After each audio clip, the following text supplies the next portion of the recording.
Hello, I am Mansee Dave and you have tuned into Realty Buzz, which keeps you up to date with all that's making news in the world of real estate.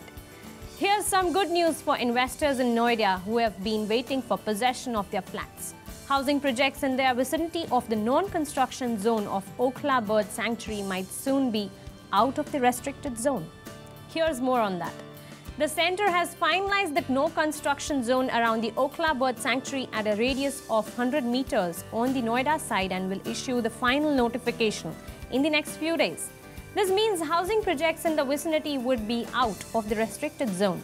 This will bring much relief to over 1 lakh home buyers who have been hard-pressed financially because of the stay on construction activity. These projects were thrown into uncertainty after the National Green Tribunal demarcated a 10-kilometer area around the sanctuary as an eco-sensitive zone because the UP government hadn't officially marked the buffer area.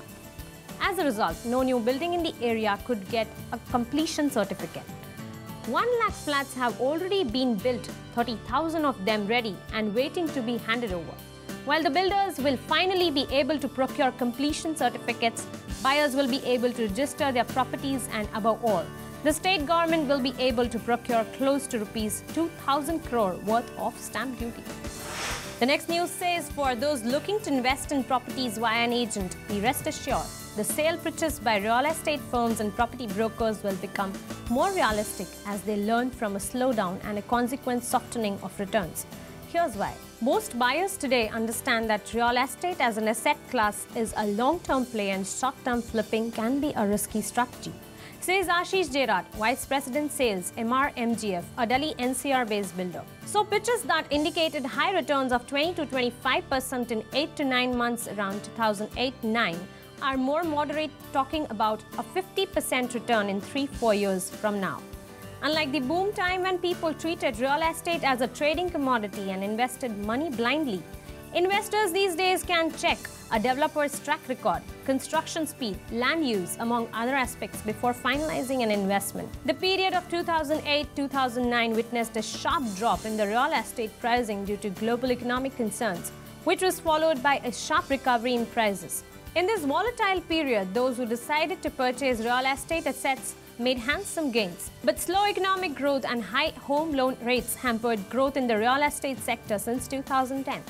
Home sales plunged 17% in top 6 markets last year and unsold inventory level rose to 6,47,484 units, according to property consultant Knight Frank India. Earlier, investors used to put their money right at the conceptualization stage of a project, but after the market downturn, they are now a cautious lot and are investing in the middle or at handing over stage of the project, said Sam Chopra, chairman of the real estate brokerage firm Remax India. Pawan Jasuja, director of Noida-based brokerage firm Finlays Consulting, said they do all necessary checks before pitching products of a particular developer to their clients just to be safe. Pure investors are finding very less opportunity in this market, but the semi-investors are focusing on value for money projects, he said. However, with all the macroeconomic indicators showing recovery, upsurge in the job market and reduction in home loan rates, experts see a probable recovery in this sector sooner than later. Rating agency Fitch Ratings also recently said the property market will recover by end 2016 as the country's investment climate improves. Those who will take the bold decisions today will be the winners of the cycle, and maybe in 2018 we will be writing about them and the gain they made, Jairaj of MRMGF said. Moving over to Mumbai now, where builders have reasons to rejoice, the BJP-controlled State Urban Development Department plans to favour some builders, exempting them from paying premium to the BMC for building extra areas under a 2012 rule. It's a bonanza for developers who build luxury residential projects in south and central Mumbai.